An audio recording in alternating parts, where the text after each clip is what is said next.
E eu vou dizer para os irmãos que eu estava ansioso. Eu sempre fico ansioso quando falo sobre esse tema, porque isso me empolga. Para mim esse tema é empolgante, o tema sobre disciplina. E eu até peço desculpa aí aos professores de escola dominical, né? Porque se a gente se estender um pouquinho, a gente vai deixar, porque eu gostaria, e assim, gostaria de contar também com a disposição dos irmãos, né? Se eu me prolongar um pouco, né? Eu vou ser sensível a isso, mas eu gostaria de hoje tentar expor, tá? O que nós preparamos a partir de Provérbios capítulo 12. Nós vimos na semana passada que os 3 primeiros versículos são uma introdução, tá, para essa primeira subunidade que vai até o verso 14. E a segunda subunidade do verso 14, ou seja, do verso 15 até o final. Vimos ali como essas coisas se estruturam no texto. Eu vou fazer uma rápida exposição do que falamos naquele domingo. E eu gostaria de me deter hoje sobre disciplina. A disciplina do Senhor na Escritura. O que é a disciplina do Senhor? A palavra de Deus diz assim: quem ama a disciplina ama o conhecimento, mas o que aborrece a repreensão é estúpido. O homem de bem alcança o favor do Senhor, mas o homem de perversos desígnios ele o condena. O homem não se estabelece pela perversidade, mas a raiz dos justos não será removida. Vamos orar mais uma vez? Vamos fechar os nossos olhos e, Senhor Deus, Pai Todo-Poderoso, diante de todas as nossas limitações, nosso pecado, nosso coração que nos cega, pedimos ao Senhor Deus que o Senhor tenha misericórdia de nós, mais uma vez, apesar de entender que nós não merecemos e não fizemos nada dessa semana, por melhor que fizéssemos alguma coisa, que merecêssemos isso da mão do Senhor. Te pedimos ao Senhor que o Senhor tenha misericórdia de nós e fale ao nosso coração, Pai, e que possamos tirar lições preciosas da sua palavra com relação a esse tema, que é extremamente importante e que ele é o ponto, vamos dizer assim, estrutural, né, de tudo que a Escritura apresenta, porque o próprio sacrifício do Senhor se sustenta por meio desse princípio, que é a disciplina de Deus com relação ao seu povo. Que o Senhor tenha misericórdia de nós, ó Pai, que esteja abrindo a nossa mente, nosso entendimento, para que a palavra que seja trazida fale ao coração da igreja. É o que nós pedimos em nome de Jesus. Amém. Queridos, na semana passada nós, apesar de falarmos de todo o capítulo e darmos essa introdução dos primeiros versos, nós nos detemos no primeiro verso. Eu não imaginava que ia demorar tanto assim, né? Mas muitas vezes a gente abre o texto bíblico, estuda, e quando você chega aqui, você começa a ver determinadas coisas, fazer determinadas relações que você não tinha feito ainda. Mas nós vimos nesse primeiro verso a caracterização dos sábios e dos insensatos, dispostos ou não a ser moldados. Então você vê essa perspectiva aqui. Vimos também que esse é um provérbio educativo que reproduz o vocabulário do prólogo do livro até agora. E nós vamos perceber que isso vai continuar também. Aquelas expressões, dahat, conhecimento, musar, disciplina, tokahat, repreensão. E aí eu falei a importância dessas palavras para nós entendermos aqui no original, porque o texto da Escritura ele vai traduzir essas palavras por palavras básicas, e muitas vezes ela será traduzida num campo semântico que foge, aquelas palavras que nós já estamos acostumados, como disciplina e instrução. Por isso é importante conhecer e ter o entendimento completo do que essa palavra no original, por isso citar o original, quer dizer. Então nós vimos que esse provérbio educativo do quem ama a disciplina, ama o conhecimento, mas que aborrece a repreensão é estúpido, ele vai reproduzir o vocabulário do prólogo, do capítulo até agora, e também vai reproduzir o mesmo objetivo do capítulo do livro de Provérbios até agora, que é colocar o jovem no caminho da vida. E aí nós vimos que no contexto de Provérbios e toda a Escritura, a instrução é um sinal de amor. E nós precisamos aprender isso, colocar isso na nossa cabeça. E eu citei Provérbios 13, 24, que retém a vara, odeia seu filho, mas o que o ama, seu disciplina. E aí você vê nessa expressão, odiar, um eufemismo, aborrecer, né? É tentar suavizar a palavra, mas a ideia é essa mesmo, odeia o filho. E aí nós vimos que essa persuasão, esse convencimento que Salomão quer e desenvolve na vida do seu filho, ou Deus na vida dos seus discípulos, tá? Ele vai alterar as afeições religiosas do filho de modo a transformá-lo num amante da instrução e do conhecimento. E aí nós fizemos aquela relação que o termo aqui é um conceito ético.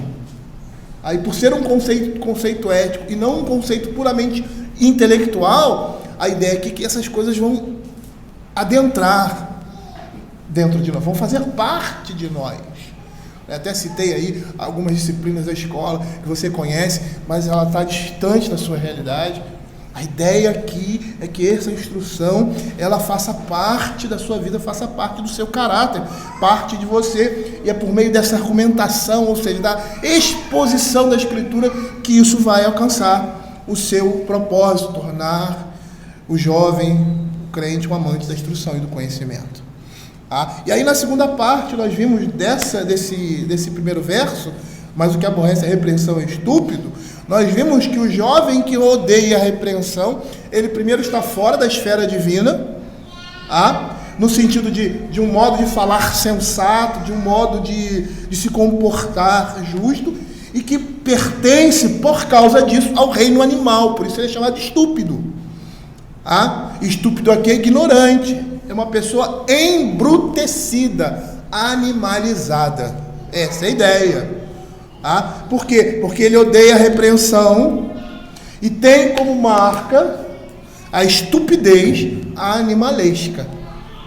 E é engraçado porque todas as vezes que nós fugimos da Escritura, nós nos tornamos bestas feras.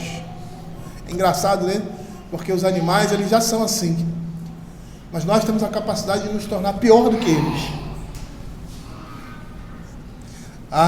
E aí, nesse segundo verso, a gente percebe que, e foi o que nós falamos anteriormente, que as feições religiosas dos que são incorrigíveis, os tornam alienados de Deus. Eles estão alienados de Deus. Eu até citei Efésios capítulo 4, verso 17 e versos seguintes. E essas afeições que o alienam de Deus restringem o seu modo de pensar, a sua razão, a sua racionalidade, e faz com que eles se comportem como animais. Aí você vê o salmista lá, Davi, lá no Salmo 32, verso 9, dizendo: não sejais como cavalo ou como a mula, sem entendimento, os quais, com freios e cabreiros, são dominados, outra sorte não te obedece. Então esse é o contexto que nós iniciamos, e eu gostaria, por isso que eu quero mostrar hoje, o valor da disciplina na vida da igreja, como Salomão faz. Por isso eu quero me deter um pouco, não sei nem se é pouco, nos significados da disciplina e repreensão e suas implicações no contexto da Escritura. E nós vamos perceber que o que nós temos aqui são os parâmetros de todo tipo de disciplina na Bíblia. Dos pais com seus filhos, da disciplina eclesiástica, da disciplina de uma maneira geral no mundo, Os juízes, magistrados, aquela coisa toda, aqueles que têm a responsabilidade de a autoridade para disciplinar.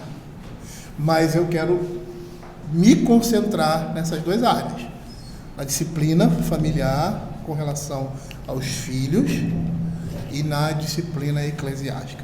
Então, quando nós começamos a falar sobre isso, eu disse para os irmãos: toda vez que eu estiver falando sobre disciplina de uma maneira geral, conectem isso. Façam esse link. E isso você pode fazer porque a Escritura diz que você pode fazer isso. E ela faz isso. Da mesma forma que o relacionamento de um homem com uma mulher pode ser apontado, é uma sombra do relacionamento de Cristo para a igreja, nós podemos fazer conexões, e perceber qual é a minha função como homem, né, na vida familiar, e a minha função como esposa na vida familiar. Mas nós vamos nos deter aqui com relação à disciplina, e eu quero falar da disciplina do Senhor na Escritura. Então, logo no início do verso 12, ele fala assim: quem ama a disciplina, ama o conhecimento. Mas o que aborrece a repreensão é estúpido. Volto a falar, nós vamos falar sobre disciplina do Senhor na Escritura, como ele disciplina o seu povo.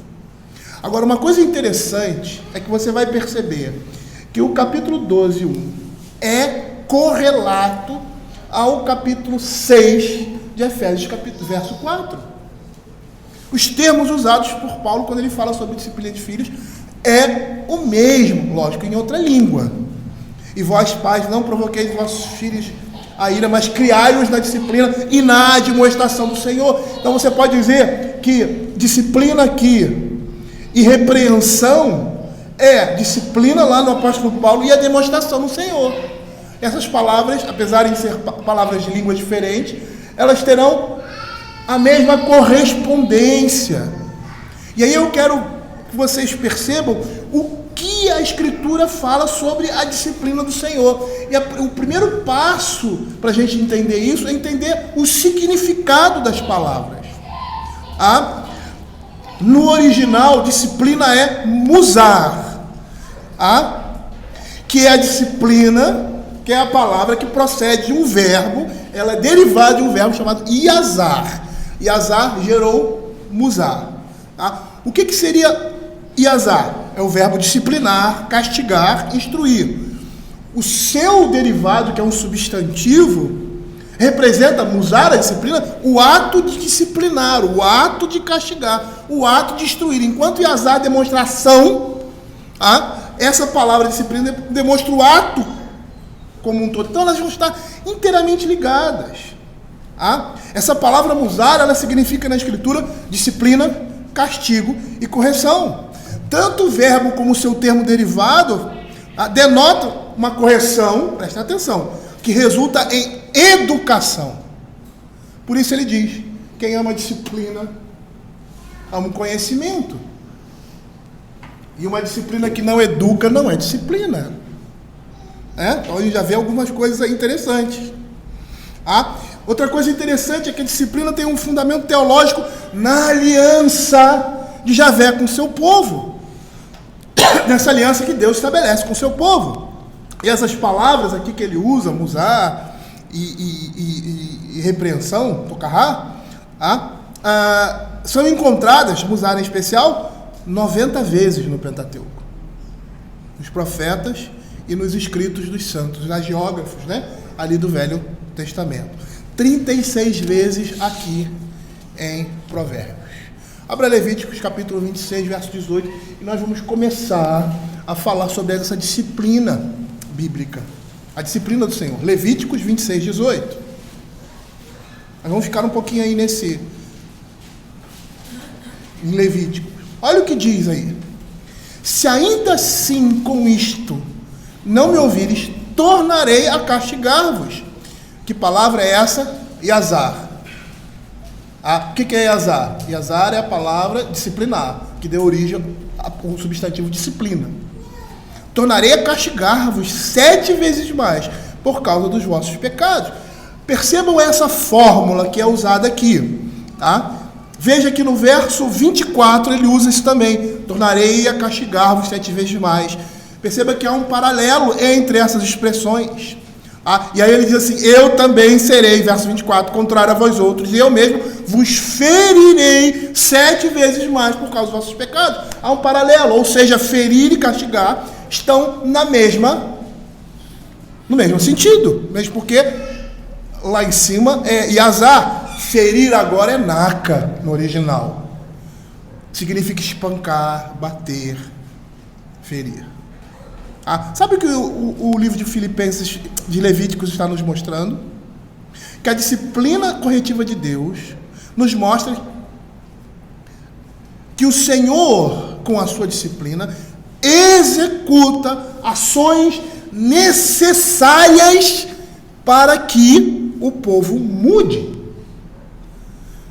Versos 23 a 25 do mesmo capítulo. Olha o que ele vai dizer: se ainda não vos corrigir-vos para volverdes a mim, porém andares contrariamente comigo, eu também serei contrário a vós outros, e eu mesmo vos ferirei 7 vezes mais por causa dos vossos pecados. Trarei, aumenta mais um pouquinho, sobre vós a espada vingadora da minha aliança, que eu forço menos a minha voz. E então, quando vos ajuntares nas vossas cidades, enviarei a peste para o meio de vós, e serei entregues na mão do Senhor. Perceba a linguagem que Deus usa aí. E essa linguagem é uma linguagem de disciplina. Ele disse que vai castigar, ele disse que vai ferir. E aí você lembra de Hebreus, quando ele fala que os pais disciplinam por aquilo que vem, mas a disciplina de Deus é perfeita. Às vezes nós exageramos, né? Na mão. Somos severos demais, ou às vezes somos lenientes demais. Mas Deus é preciso na sua disciplina. Ele é preciso. Preciso. Abra Deuteronômio capítulo 11, versos 2 a 7. Aqui nós temos a chave para a compreensão desse termo na renovação da nova aliança, da aliança, renovação da aliança. Olha o que ele diz.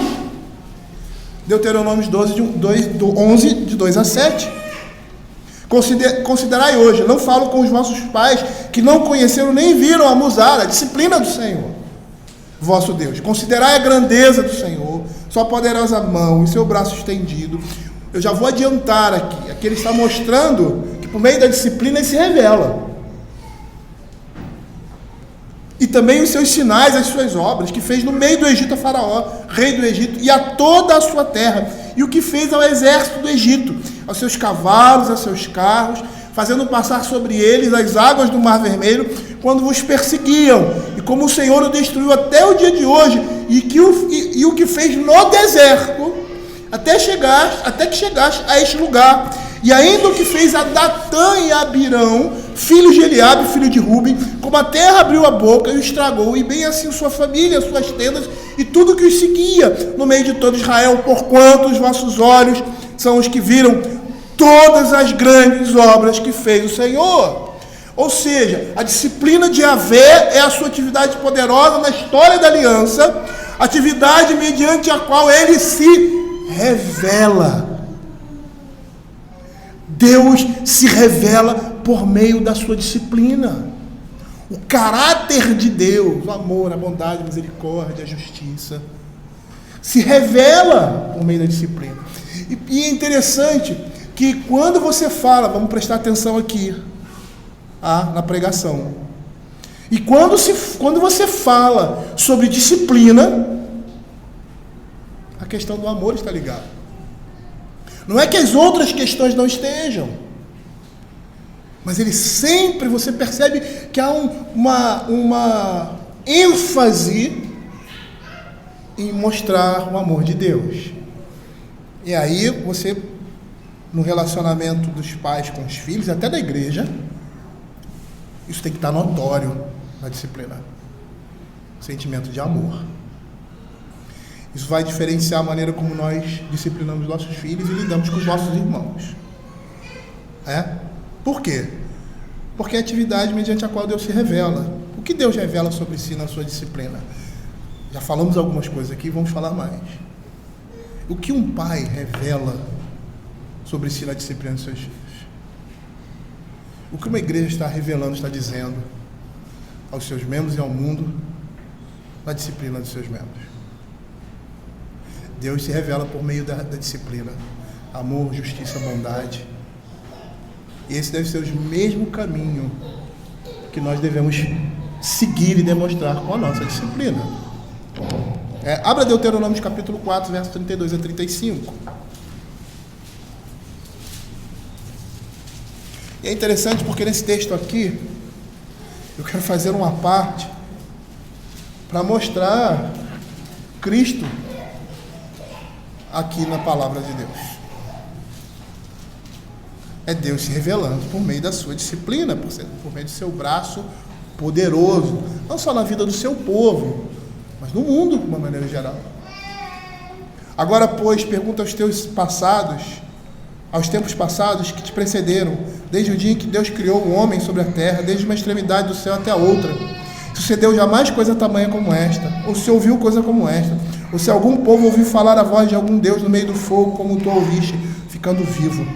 Ou se um Deus intentou ir tomar para si um povo no meio de outro povo, com provas e com sinais, e com milagres, e com pelejas, e com mão poderosa, e com braço estendido, e com grandes espantos, segundo tudo quanto o Senhor vosso Deus fez no Egito aos vossos olhos.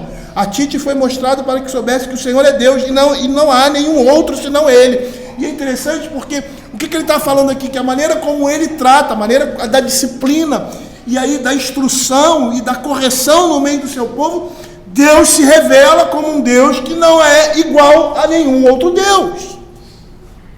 E é aqui que eu quero abrir um parêntese e mostrar que Deus está se revelando na pessoa de Cristo aqui já. Paulo Brasil pregou Deuteronômio nesse texto. Ele fala uma coisa tremenda.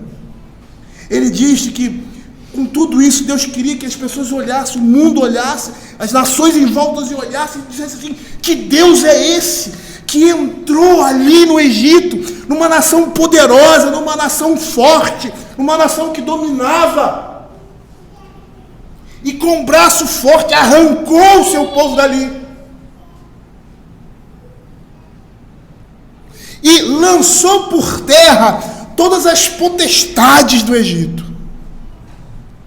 E aí nós sabemos que o Egito representa o quê? Aí você abre lá Mateus capítulo 12, verso 29. Quando o Senhor cura um endemoniado, olha o que ele diz: ou como pode alguém entrar na casa do valente e roubar-lhe os bens, sem primeiro amarrá-lo, e então lhe saqueará a casa? O Deus do Velho Testamento está mostrando o seu mesmo poder agora, entrando na casa do valente no Egito e arrancando essas pessoas de lá. Abra Lucas capítulo, e esse texto é bem mais, vamos dizer assim, bem mais impactante diante dessa realidade. Lucas capítulo 11, verso 21 e 22.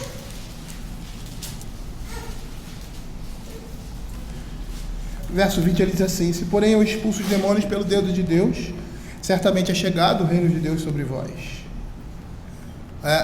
Percebam a mensagem de Moisés, era essa mesma mensagem.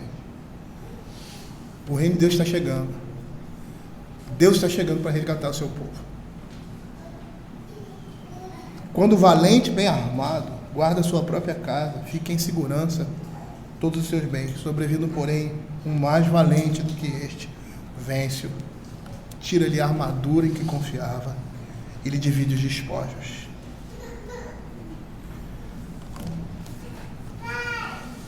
Deus está se revelando aqui no Velho Testamento, a pessoa de Cristo. Por meio da sua disciplina, Deus está se mostrando. E nós vemos aqui nesse verso, Deuteronômio 4, verso 32, não só isso, mas muito mais do que isso, ou seja, ele está se revelando aqui na pessoa de Cristo.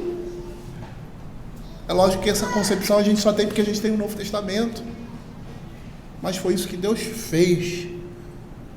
É isso que a cruz representava. Ele entra na casa do valente. Ele arranca todos os seus bens. Porque ele era mais poderoso. Porque ele é Senhor sobre todas as coisas. E aí, voltando para o que nós estamos falando, nós não podemos interpretar negativamente a disciplina do Senhor. Porque olhando lá o Velho Testamento, as dificuldades do deserto, o que elas tiveram como contrapartida? Aquilo que ele proveu miraculosamente. E o povo precisava aprender essas coisas. Nós precisamos aprender. Nós vivemos num período de aprendizado nesse mundo. Nós estamos aprendendo a viver de tal forma que possamos entrar na terra prometida.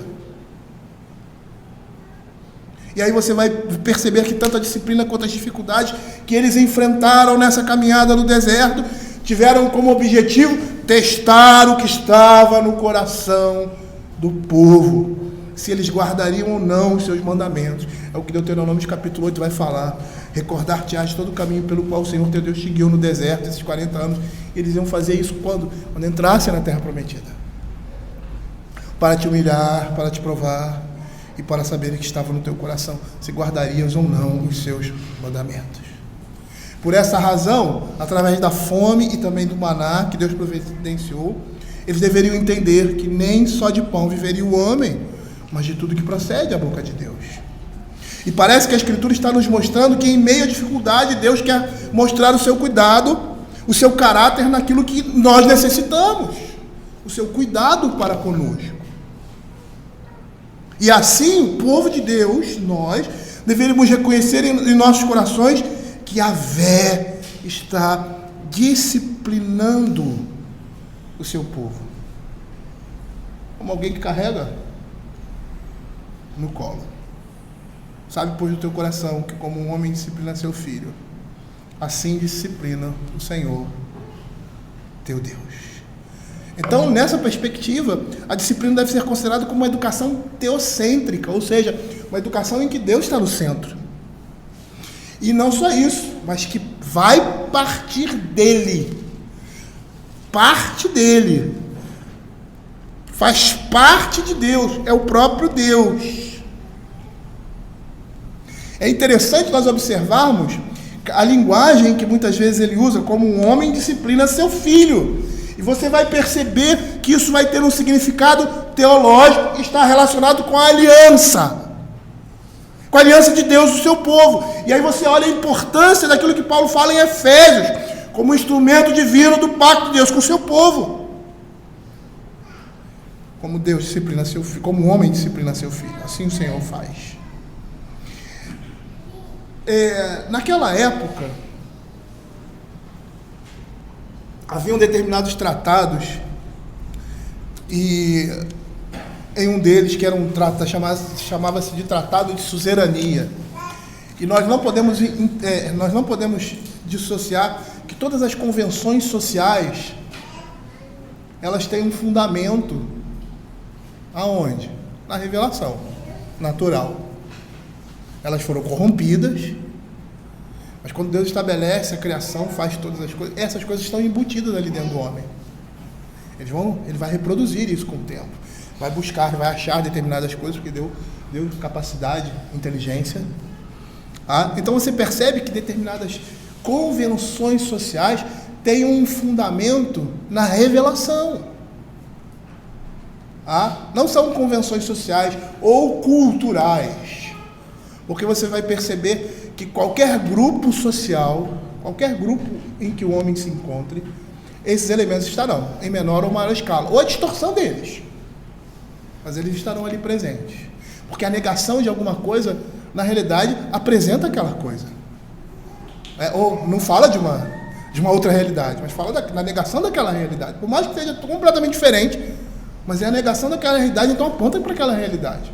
E aí eu poderia citar as aberrações que você vê no nosso mundo, como o casamento homossexual, por um lado, que é uma distorção, e por outro, o divórcio e a desconsideração do casamento. Como assim? Esse grupo está buscando reconhecimento social dessa forma, e esse grupo está abandonando isso. Todos apontam para uma mesma verdade, distorcida, mas uma mesma verdade. E quem criou isso? Deus. E o homem não pode fugir disso. Não tem como ele fugir disso. Nem se ele se tornasse um animal. Você vê que os animais têm esse mesmo comportamento gregário, familiar, e aquela coisa toda. Isso está relacionado à criação. Por que eu estou dizendo isso? Porque o que nós vamos ver aqui na Escritura é Deus trabalhando com o seu povo na forma desses tratados. Lá em Deuteronômio capítulo 4, você vê esses elementos claros, quando o Senhor ali estabelece em termos de um tratado de suzerania, conforme os moldes antigos. E no Cântico da Aliança, lá em Deuteronômio capítulo 32, verso 6, Yahvé sendo chamado de pai do povo da aliança. O suzerano era considerado como pai, e os seus vassalos como filhos. Olha o que diz Deuteronômio capítulo 32, verso 6. É assim que recompensa o Senhor, povo louco e ignorante, não é ele teu pai? Aí você vê novamente essa mesma linguagem lá em Êxodo capítulo 4, verso 22. Assim diz o Senhor a Israel, Israel, meu filho, meu primogênito, digo-te, pois, deixa ir meu filho para que me sirva, mas se recusares deixá-lo ir, eis que matarei teu filho, teu primogênito. Deuteronômio 31, verso 1, Deuteronômio 1, 31, como também no deserto, onde viste que o Senhor, vosso Deus, nos levou, como um homem leva, ou seja, como um pai leva a seu filho, por todo o caminho pelo qual andastes, até chegar a esse lugar. É interessante porque essa linguagem mostra claramente a caminhada de um pai com um filho. Presta bem atenção no que eu vou dizer agora. Por esta razão está na aliança a base teológica para um pai terrestre disciplinar seu filho. O pai tem imagem em si, a imagem do seu Senhor, o Senhor da aliança, e como tal tem uma relação análoga, ou seja, de semelhança com seus filhos, repreendendo, corrigindo, instruindo, atendendo às necessidades, coisas que são expressões de um relacionamento interpessoal de amor. E é esse sentido da disciplina ser um ato de amor, é também o sentido dos 30 usos da palavra musar em Provérbios. Amor. Nós precisamos ser lembrados que a disciplina, a correção, a disciplina com vara é um ato de amor. E por que nós somos lembrados? Porque nós somos maus. Porque nós somos pecadores. E porque nós tendemos a não seguir os padrões de Deus na nossa vida. Nesse aspecto também. Por isso que quando você vê a palavra disciplina sendo apresentada na Escritura, ela vem ligada a isso. Olha o que Provérbios capítulo 3, verso 11 e 12 vai dizer. Lembrando a nós, toda vez que você vai corrigir alguém, no trabalho, na igreja, disciplina eclesiástica, com os filhos em casa, sua esposa, seu amigo, seu marido. Essa é a ideia que tem que estar por trás. Amor. Filho meu, não rejeites as disciplinas do Senhor, nem te enfades na sua repreensão, porque o Senhor repreende a quem ama, assim como o pai ao filho a quem quer bem. Se nós temos necessidades do dia a dia, familiares, acho que uma das maiores necessidades nós aprendemos como nós nos relacionamos em casa com as nossas esposas, como nós representamos Cristo, e Douglas Wilson vai dizer que você sempre vai representar Cristo, ou você vai falar alguma coisa verdadeira a respeito dele, ou você vai mentir a respeito dele no seu relacionamento com a sua esposa. E Cristo, da mesma forma, o mesmo exemplo, para com os nossos filhos. Isso deve representar o amor de Deus. A disciplina, a correção, a admoestação, a repreensão severa deve ser permeada pelo amor de Deus. Volte aqui para Provérbios capítulo 12. Nós temos ali disciplina musar e repreensão, tocará, que é um substantivo também derivado de um outro verbo, que é iaká. Então, repreensão é um substantivo derivado do verbo repreender, do original iaká. E olha que interessante. A disciplina e a repreensão procedem do Senhor. Porque o Senhor disciplina quem ama, como um pai faz ao filho querendo o seu bem. Por esse motivo a disciplina transmite certeza de que Ele é realmente seu filho, de que Ele é realmente meu pai, porque Ele me disciplina. Por quê? Porque somente os pais têm o direito de exercer esse tipo de disciplina sobre a vida dos seus filhos.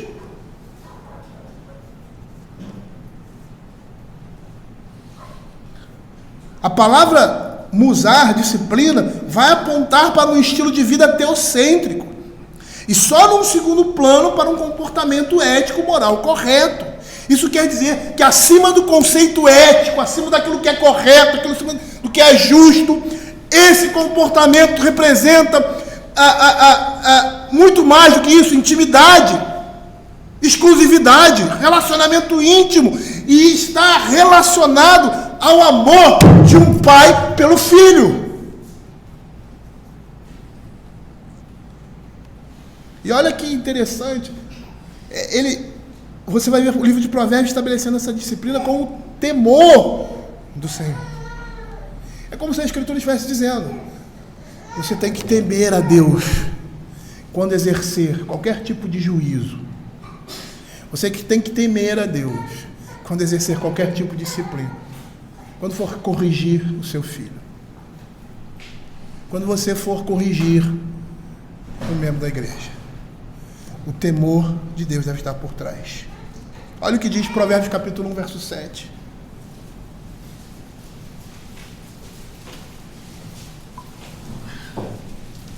O temor do Senhor é o princípio do saber, mas os loucos desprezam a sabedoria. E aí a importância de conhecer a palavra no original. E o ensino, que é musar. A palavra aqui, que ele traduziu por ensino, é musar, disciplina. E por que ele traduziu? Porque esse é o sentido dela também. O temor do Senhor é o princípio do saber, mas os loucos desprezam a sabedoria e a disciplina. Quem ama a disciplina ama o conhecimento, mas o que aborrece a repreensão é louco, é estúpido, é ignorante, é uma besta. Olha o que Provérbios capítulo 1, verso 8 diz. Agora ele vai estabelecer um paralelo entre a disciplina e a lei, né? E aqui você vai, a tradução vai ser Torá. Torá era a lei do Antigo Testamento, mas o sentido aqui não é esse só, é a lei como um todo. Filho meu, ouve o ensino, ou seja, a disciplina, a instrução de teu pai, e não deixes a Torá, a lei de tua mãe. Percebam a importância e o que significa dessa palavra. Musar aqui tem o sentido de instrução, de ensino. E aí eu fui procurar um comentário linguístico falando sobre esses termos. Olha o que ele diz. Isso explica o valor incalculável de musar. Se ele é instrução, se ele está ligado, ele tem um sentido teológico no termo. Se essa disciplina, essa instrução tem como centro o próprio Deus, porque faz parte dele, representa o seu caráter, ela tem um valor incalculável. Provérbios 8:10. Aceitai o meu ensino, musar, e não a prata, e o conhecimento antes do que o ouro escolhido. Explica o valor incalculável de musar. E o motivo pelo qual os insensatos o desprezam. O insensato despreza a instrução de seu pai, o ensino de seu pai, a disciplina de seu pai. Mas o que atende à repreensão são as mesmas palavras aqui. Consegue a prudência. Musar e tocará. Disciplina e repreensão.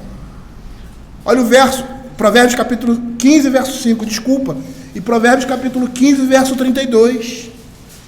O que rejeita a disciplina menospreza a sua alma, porém o que atende à repreensão adquire entendimento. Você percebe? Esse é o instrumento de Deus.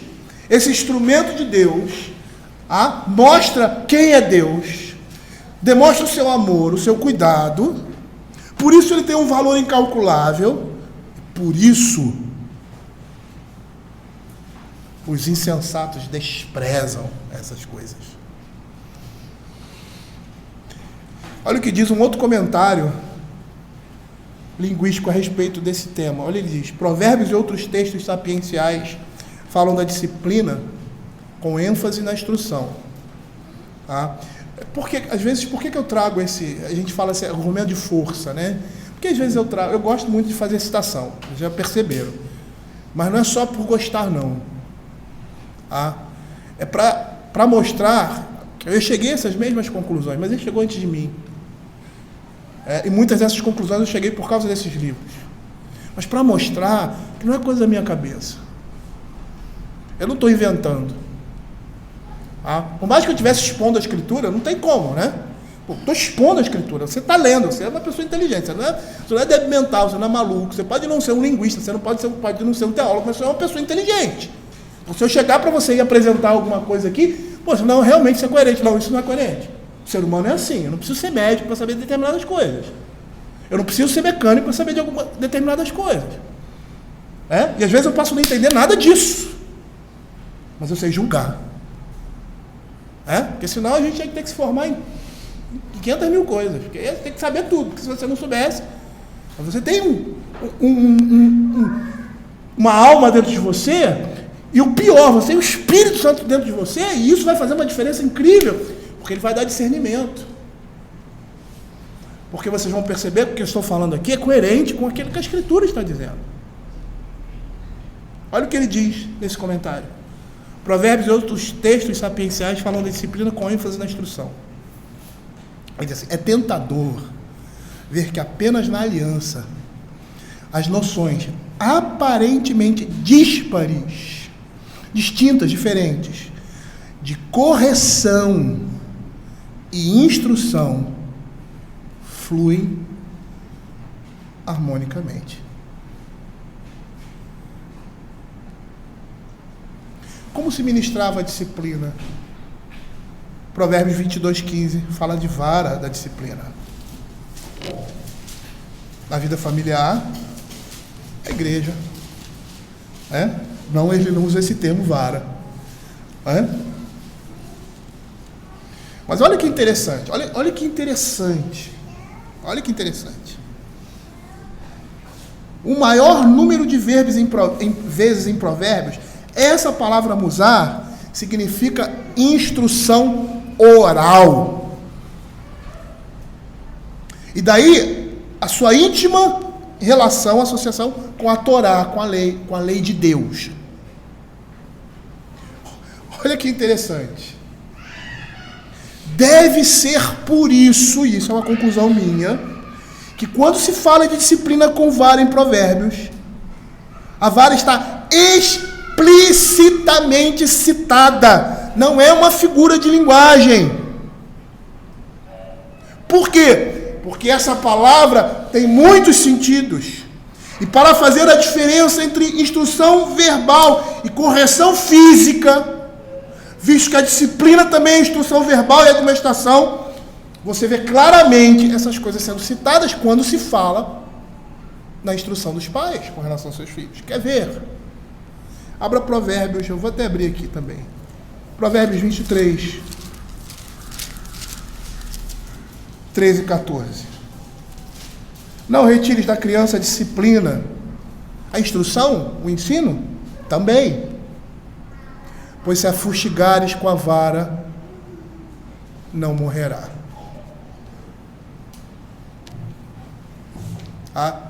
Depois eu explico alguns textos mais complicados aqui com relação a isso. Essa expressão não morrerá, essa é uma hipérbole, é um exagero.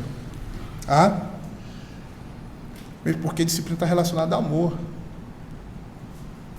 Então eu não posso relacionar a disciplina com espancar ou ferir ninguém. Nesse contexto, não. Abra Provérbios 22, 15. A estultícia está ligada ao coração da criança, mas a vara da disciplina a afastará dela. Provérbios 13, 24. O que retém a vara aborrece a seu filho, mas o que o ama cedo e azar, que é o verbo de musar, o disciplina. Provérbios 29:15. Provérbios 29:15. A vara e a disciplina, olha, estão juntas aí, ó. E é essa mesma relação que Paulo faz lá em Efésios. A vara e a disciplina dão sabedoria, mas a criança entregue a si mesma vem envergonhar a sua mãe. E Provérbios 19:18. Castiga o teu filho enquanto há esperança, mas não te excedas a ponto de matá-lo. E é interessante porque essa tradução aqui, ela não é, assim, muito boa para nós hoje. Não é que a tradução não seja boa, mas é que não é fácil. Não é fácil traduzir poesia. E eu sei disso. Eu passei 10 anos fazendo isso na minha vida. 10 anos. Não continuei. 10 anos. Não é fácil. E é engraçado, porque a ideia aqui, ó, é mais ou menos essa. Olha só, se você deixar de almoçar hoje, você não vai morrer. É essa mesma conotação que está dizendo aqui. Eu não sei se essa tradução aí seria um pouco exagerada, né? Por causa da falta de entendimento que nós temos, mas provavelmente na época que ele fez, e ela foi revisada várias vezes, é a melhor tradução. É essa a ideia. É quando você quer negligenciar alguma coisa, como aquele preguiçoso. Eu não vou sair porque tem um leão na rua. Eu não vou sair de casa porque tem uma pandemia. Eu não vou sair de casa porque eu posso ser atropelado. Eu não vou sair... É isso. Questão de exageros. Essa é a ideia aqui. É um exagero. Essa é a ideia. Castiga o teu filho enquanto há esperança, mas não... Mostrando que uma coisa não tem nada a ver com a outra. A disciplina bíblica, a disciplina com vara, não é violência.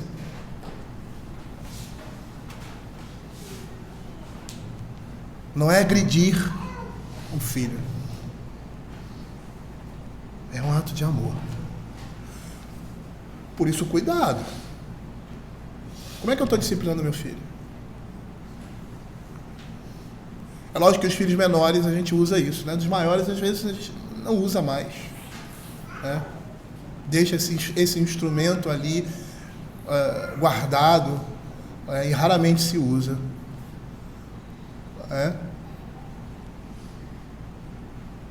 Mas como é que eu estou instruindo meu filho? Como é que eu estou fazendo isso? Se eu não estou fazendo e a imagem de Deus não se manifesta nisso, eu estou fazendo errado. Se o amor de Deus não se manifesta nessa minha atitude, eu estou errando. E você vai perceber que você vai precisar regular isso muitas vezes, até você ficar bom nisso. Porque você vai perceber, e aqui falando sobre a vida familiar, que a disciplina dos filhos vai afetar mais você do que seu próprio filho. Engraçado isso, né? Mas é uma realidade. Ela vai afetar mais você do que o seu próprio filho. Abra Jó capítulo 5, verso 17. Vamos voltar aí à disciplina do Senhor. Ao conclamar Jó a não desprezar a disciplina do Todo-Poderoso, ele revela possuir uma percepção dos modos como Deus pode usar para disciplinar seus filhos. E são elas: dor, ferimentos, fome e guerra. Lembra o que a Escritura fala? Nossos pais disciplinavam à vista, mas a disciplina do Senhor é perfeita. Olha o que diz Jó 5,17 ao verso 20. Bem-aventurado é o homem a quem Deus disciplina. Não desprezes, pois, a disciplina do Todo-Poderoso, porque ele faz a ferida e ele mesmo a trata. Ele fere, as suas mãos curam. De 6 angústias te livrará, e na 7ª o mal não tocará. Na fome te livrará da morte, na guerra do poder da espada. E sabe o que eu lembro aqui? É lógico que a gente tem que saber aplicar esse tipo de coisa nos vários âmbitos que a gente vive. Dentro de casa, a disciplina do Senhor, a correção com vara, vai ser uma correção que dignifique e honre o seu filho como ser humano, como imagem de Deus. Se isso não está acontecendo, está errado. Está pecando contra ele. Você precisa pedir perdão para o seu filho. Essa disciplina na vida da igreja, como é que vai ser feita? Eu vou chicotear os membros da igreja? Não, eu vou discipliná-los, vou corrigi-los, vou afastá-los da comunhão, vou adverti-lo. E tem N situações em que você chamar a atenção dele, como diz Paulo a Timóteo, exorta, né, as mulheres como as mães, as mais jovens como irmãs e tal, aos mais velhos como o quê? Como pais. E sabe como o pastor fazia isso com as suas ovelhas? É lógico que são animais, eles são tratados de forma diferente. Mas a disciplina também era exercida. O princípio era exercido. Sabe o que eles faziam com aquela ovelha? Vocês sabem que a ovelha é o único animal que não tem um líder dentro da matilha, né? Dentro do grupo. Não tem. Se você colocar um monte de ovelha junto, cada um vai para um lugar. Então ela precisa de alguém de fora para guiar e para unir. Por isso os cães pastores e os próprios pastores. A ovelha, ela devia mudar o nome dela. Em vez de ser ovelha, ser jumento. Né? Porque a característica do jumento, ele é rebelde, ele é contumaz. Né? Ele se levanta contra, ele não aceita. É difícil você domar um jumento como animal de carga. São os melhores, mas é difícil. Por quê? Porque a ovelha é boazinha, mas é burra. Se você deixar ela solta, ela vai para o pior lugar e vai correr perigo. Ela não consegue nem beber água direito, porque ela não sabe. Se ela for, por exemplo, que aquela correnteza ali é braba, ela não vai. Às vezes você vê esses filmes de animais, eu adoro esses filmes de animais, aí você vê lá o bicho lá que tem que passar água, ele fica com medo, ele receia, ele bota e tal, e vê. A ovelha não é assim. Ela vai beber água, ela não tem o cuidado que a sua lã suga a água e ela morre afogada. Até mesmo para se alimentar é complicado. Ela pode morrer. E sabe o que eles faziam com essas ovelhas? Rebeldes. Você colocava ela para lá, você colocava ela para lá, você colocava ela para lá. Os pastores pegavam, quebravam. Ai, que crueldade. Ainda mais no mundo de hoje. Ai, como eu odeio isso. Com todas as minhas forças. Esse mundo de hoje, com esse politicamente incorreto. Ou politicamente correto. Aí ele quebrava a pata de um animal, a ovelha. Se ele não quebrasse a pata, ela morria. Ela era rebelde, não tinha jeito. Tinha um pastor ali, tinha um cão, mas não tinha jeito. Vou salvar a vida dessa ovelha. Quebrar a perna dela. Aí sabe o que ele fazia? Ele pegava aquela perna quebrada, atava e ele colocava no colo. A partir de agora ela ia andar do lado dele, do lado do seu coração. Sabe por que ele fazia isso? Porque se a ovelha se desviasse, ela seria pega pelos lobos. E o lobo, ele tem uma característica muito comum à sua natureza. Né? Não é à toa que esses animais são o que são. Quando Deus criou, ele criou tudo perfeito. As imagens que são tiradas da Bíblia são imagens que Deus, o Criador, implantou na sua natureza. Até mesmo a natureza caída desses animais. Você sabia que o lobo, ele não mata a sua presa para devorar? Já viram lá o leão correndo atrás, aguenta aqui na garganta, então fecha a boca do animal, os outros ficam mordendo lá, jogam o bicho no chão, aí o animal morreu, vamos comer agora. O lobo não é assim. O lobo mata a sua presa viva. Eles se juntam em matilhas e vão arrancando. E vão comendo, e vão arrancando. Até o bicho morrer. Ele quebrou a pata daquele bichinho para que ele não fosse devorado vivo. E essa é a imagem da Escritura para nós. Deus precisa muitas vezes quebrar a nossa cerviz. E Ele precisa fazer isso de uma forma intensa, por meio de dor, ferimento, fome, guerra. Por quê? Porque senão você vai ser devorado vivo pelo animal. Mas Ele faz isso, olha o que diz aqui. Ele faz a ferida e Ele mesmo ata. Ele fere e as suas mãos curam. Das 6 angústias te livrará e na 7ª o mal não te tocará. Na fome te livrará da morte, na guerra do poder da espada. Abra Amós capítulo 4, versos de 6 a 11.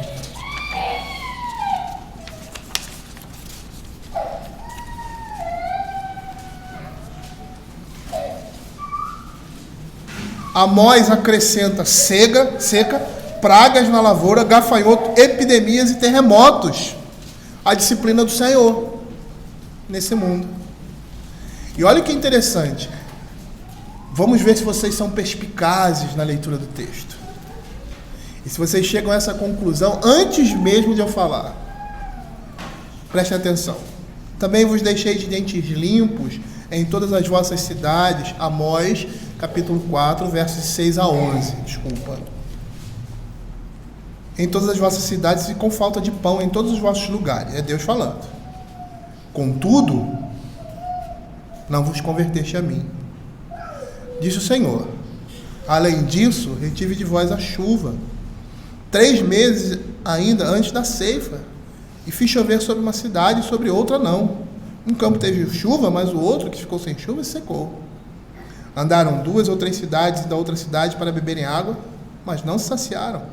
Contudo, não vos converteste a mim, diz o Senhor. Feri-vos com o crestamento e a ferrugem, a multidão das vossas hortas, as vossas vinhas, e das vossas figueiras, as vossas oliveiras. Devorou-a o gafanhoto, contudo, não vos converteste a mim, diz o Senhor. Enviei a peste contra vós outros, matei-os contra vós outros a maneira do Egito. Os vossos jovens matei-os à espada, os vossos cavalos deixei-os levar presos, e o mau cheiro dos vossos arraiais subiu aos vossos narizes. Contudo, não vos converteste a mim, diz o Senhor. Subverti alguns dentre vós, como Deus subverteu a Sodoma e Gomorra, e vós fostes como um tição arrebentado da fogueira. Contudo, não vos convertestes a mim. Querido, quando as coisas não estão acontecendo bem, a gente tem que ligar uma antena.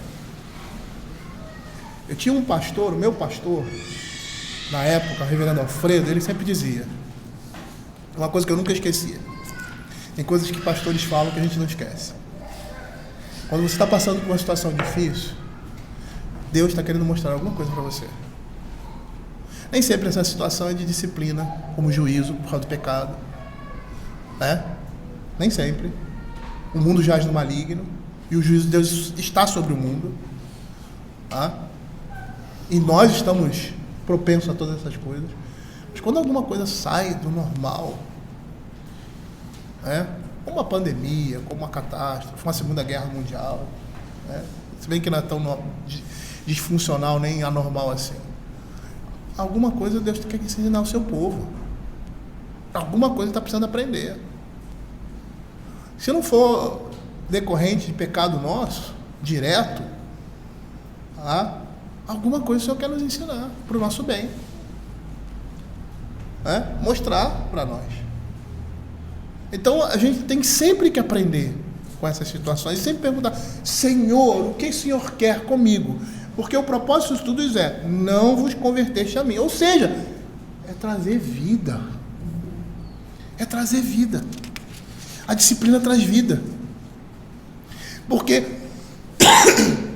perceba que toda disciplina, até mesmo a mais rígida, vai visar o quê? O arrependimento, a conversão. E é esse tema que os profetas desenvolveram quando quando falavam em Musá, da disciplina. Como nós vimos lá no início em Deuteronômio capítulo 11, verso 2, revelando a disciplina divina através de seus atos poderosos na história do povo de Israel, revelando a si mesmo. E aí diz assim o texto: considerai hoje, não falo como com os vossos filhos que não conheceram nem viram a minha disciplina, a disciplina do Senhor. Considerai a grandeza do Senhor, a sua poderosa mão e o seu braço estendido. Deus lida com o seu povo tendo como ponto de partida a advertência e correção, e é assim que nós devemos entender a severidade do exílio. E agora, você precisa saber mais ainda que todos esses atos de disciplina da parte de Deus tornam-se inúteis para a conversão e arrependimento, quando há resistência e obstinação daqueles que a recebem. Não vos convertestes a mim. Olha o que Jeremias capítulo 2, verso 30 vai dizer. Jeremias 2,30. Em vão castiguei vossos filhos, eles não aceitaram a minha disciplina. Por que ele diz isso? É lógico que a disciplina do Senhor é perfeita, mas por que ele fala isso? Por que ele fala isso? E a gente sabe, cheiro de vida e cheiro de morte. Mas por quê? Porque o propósito da disciplina é o quê? Submissão. Esse é o propósito da disciplina. Se eu me rebelo, se eu me volto contra a disciplina do Senhor, eu estou tornando aquilo inútil na minha vida. É aquilo que o pastor me falou, o pastor Alfredo. Se você está passando por isso, morte da família, você foi roubado, perdeu o carro, está doente. Não estou dizendo que isso seja disciplina como vara, mas essas coisas nos acometem. Às vezes por disciplina como vara, como correção, às vezes não. E o que está acontecendo? Não, eu não estou sendo disciplinado, vou deixar isso para lá. Não, Deus quer mostrar. Essa disciplina é aquela disciplina da instrução que você chega para o seu filho e fala assim, do nada: meu filho, eu me lembro, ontem até estava comentando com meu sobrinho, né, de algumas coisas que meu pai me falava, assim do nada, né, assim do nada, às vezes sentado assim e falava: meu filho, olha, nunca se meta numa briga, não faça isso, não faça aquilo, do nada assim, uma conversa.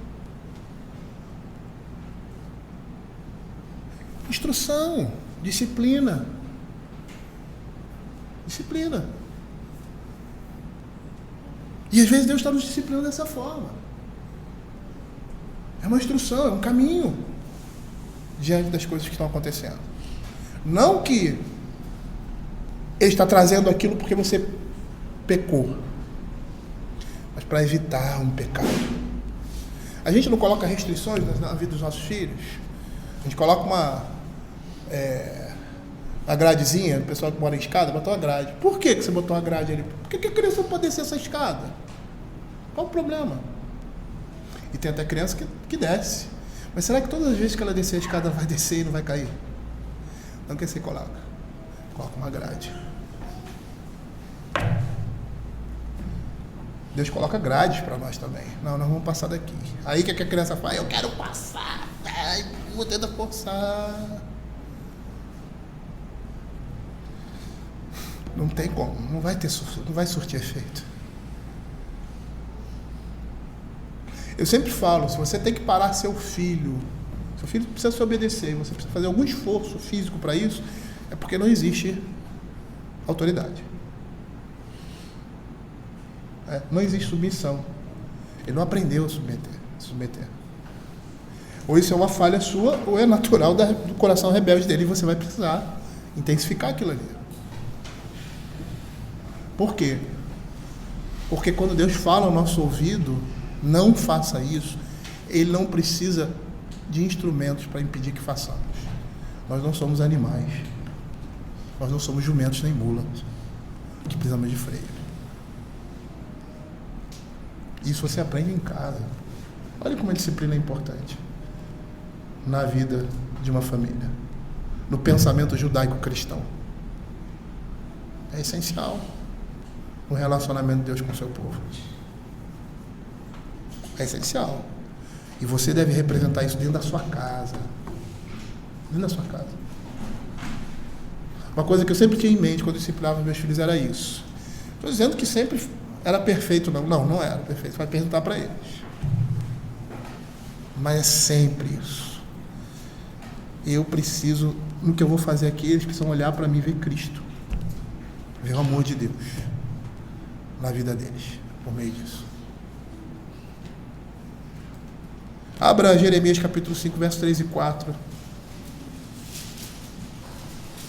Ah, Senhor, não é para a fidelidade que atenta os teus olhos?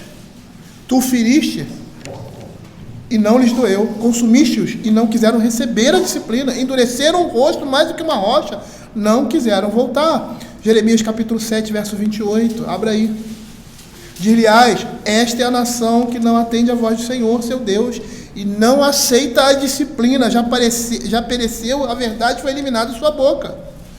17, 23, abra Jeremias 17, 23. Mas não atenderam, não inclinaram os ouvidos, antes endureceram a cerviz, para não me ouvirem, para não receberem a disciplina. E o verso 32, 33. Viraram as costas e não o rosto, ainda que eu, começando de madrugada, os ensinava. Eles não deram ouvidos para receberem a advertência. Se não há submissão, se não há aceitação da parte daquele que está sendo disciplinado, a gente podia fazer até algumas aplicações, né? Porque, primeiro, vai mostrar que a insistência. Deus está insistentemente disciplinando seu povo. E é para aqueles pais que, eu não aguento mais e tal. Né?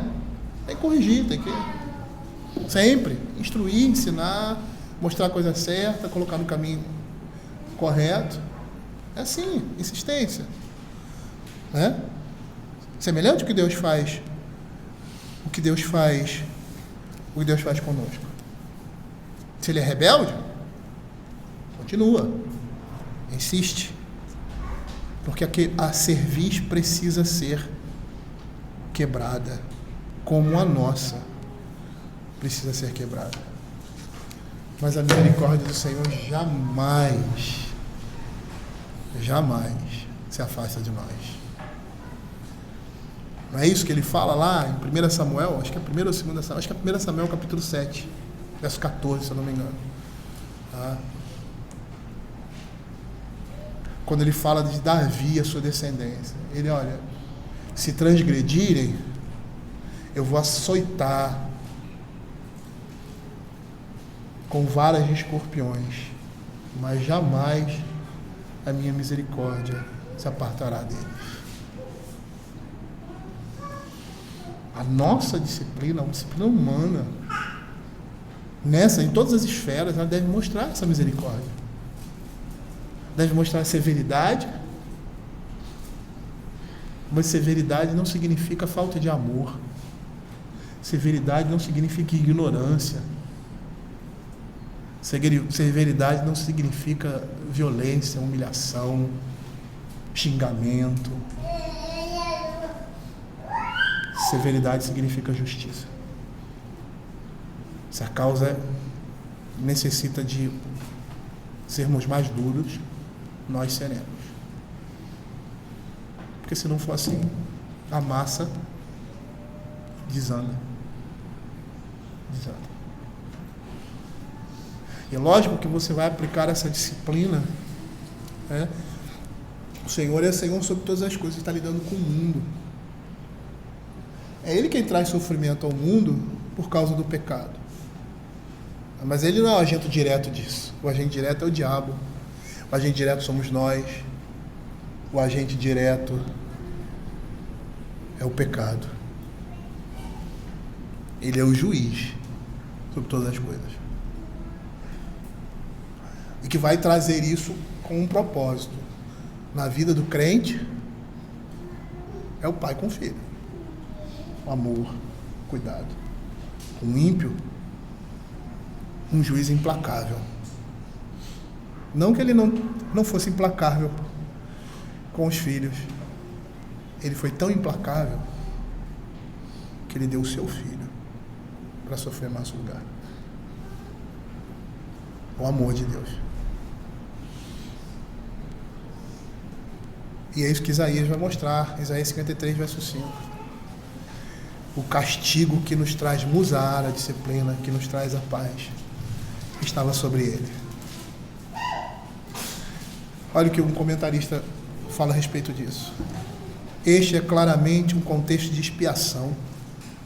Aqui apresenta-se o servo do Senhor como alguém que assume vicariamente o terrível castigo, revelando de modo mais claro os métodos misericordiosos de Deus tratar o seu povo rebelde através de julgamentos redentivos. Olha que interessante. Perceba a severidade de Deus na vida do seu povo. Fome, crestamento, por causa do pecado, como juízo justo de Deus. Mas chegou aqui nesse ponto, ele não trouxe isso sobre nós. Por quê? Porque nós não iríamos suportar. Porque ultrapassa os nossos limites. E queria trazer morte eterna. Mas a disciplina do Senhor não traz morte, traz vida.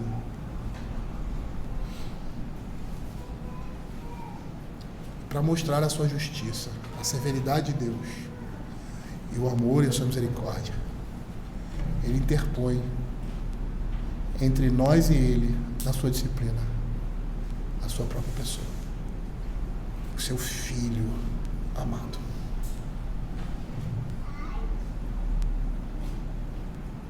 Quem ofereceria o seu filho ou a si mesmo em função de outro?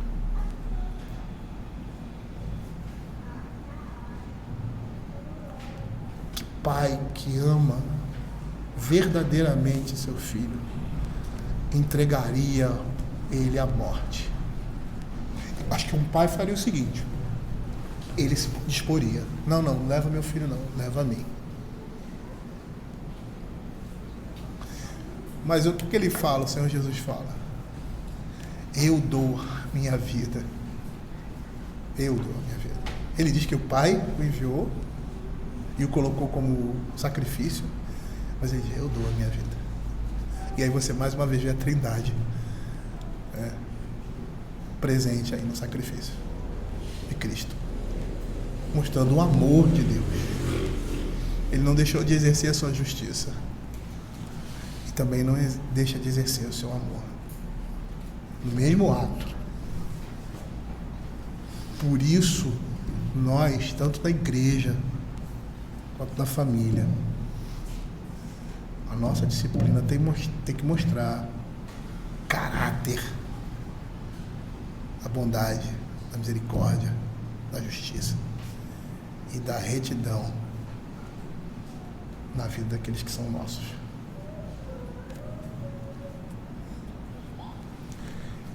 Eu gostaria de terminar, a gente vai ficar para a próxima semana, porque aí nós iríamos falar sobre tocar a repreensão. Está muito ligada, então eles falariam bem menos, mas está muito ligada à questão da disciplina, mesmo porque eles são usados em contextos paralelos, mas um outro significado, um significado que estende para um outro campo semântico, parte dele vai para outro. Você vai perceber que esse vocábulo musar no Antigo Testamento era o entendimento, que essa palavra gerava, que essa disciplina poderia ser exercida por meio de pragas, doenças, males em geral e de forma administrativa por meio de instrução também.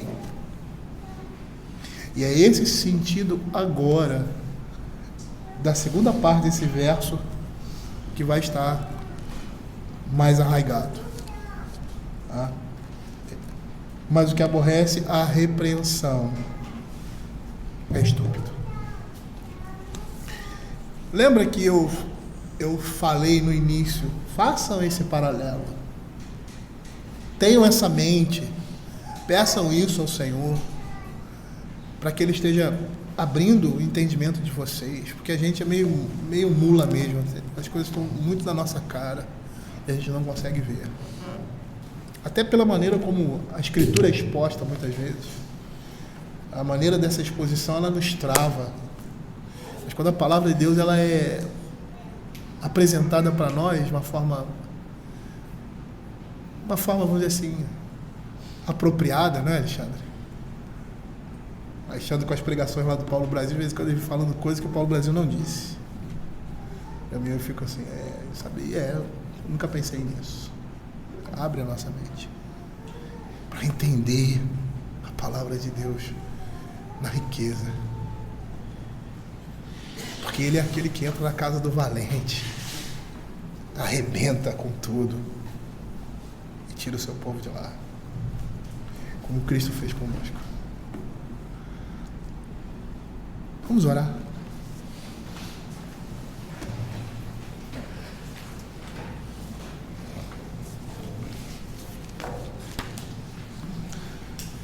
Senhor Deus Pai Todo-Poderoso, a gente sabe que a nossa percepção com relação às verdades da Escritura são falhas muitas vezes. E nós precisamos, ó Senhor Deus, da mente de Cristo para isso. Senhor, tem misericórdia do Teu povo, Senhor Deus. Porque em tudo temos que representar o Evangelho na nossa vida. Como isso é difícil a nós, homens.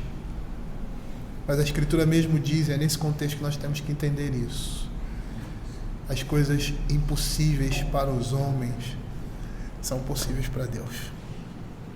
Senhor, tem misericórdia, Senhor, da nossa vida. Tem misericórdia de nós. Nos ensina a ser como Cristo, porque carecemos disso, temos essa necessidade. E quanto mais nos conhecemos e mais conhecemos ao Senhor, mais nós vemos a necessidade que nós temos disso. Fica com o Teu povo, Pai. Fala ao nosso coração através da Tua palavra. É o que nós pedimos, em nome de Jesus. Amém. Queridos, vamos ficar de pé e vamos cantar